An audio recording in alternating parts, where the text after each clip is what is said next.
Zee 24 तास एक पाऊल पुढे। गेल्या 78 दिवसांपासून संपावर गेलेल्या प्राध्यापकांना मुख्यमंत्री पृथ्वीराज चव्हाण यांनी फटकारलाय। संप करून विद्यार्थी आणि सरकारला वेठीस धरू नका, अन्यथा कठोर कारवाई करू असा इशारा मुख्यमंत्र्यांनी दिलाय। प्राध्यापकांच्या संपामुळे महाविद्यालयीन परीक्षांचा खेळखंडोबा झालाय।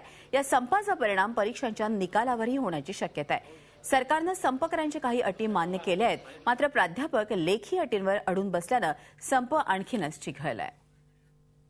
आपल्या भावी पिढीच्या हिताकरता चांगल्या गुणवत्तेचेच प्राध्यापकांनी आपल्या मुलांना शिकवलं पाहिजे असा राज्य शासनाचा अनुभव आहे। काही मागे कमी गुणवत्तेचे जर शिक्षक घेतले असतील तर आम्ही काही नोकरीतून काढणार नाही, परंतु त्यांनी आमचा आजही आग्रह राहील की त्यांनी ही गुणवत्ता प्राप्त केली पाहिजे। मला खात्री आहे की 1500 कोटीबद्दलचा जो निर्णय आहे तो राज्य सरकार निश्चितच द्यायला त्यामध्ये कुठलीच अडचण येणार नाही। मी लगेच कॅबिनेटकडे जाऊन तो करून घेऊ, पण बाकीचे मुद्दे सुटले पाहिजेत। असं होणार नाही की पहिल्यांदा हा निर्णय व्हायचा आणि मग दुसऱ्या निर्णयाकरता अडून बसायचं। विद्यार्थ्यांना वेठीस धरू नये, सरकारला वेठीस धरू नये, आम्हाला काही कडक कारवाई करायला लागेल। झी 24 तास एक पाऊल पुढे।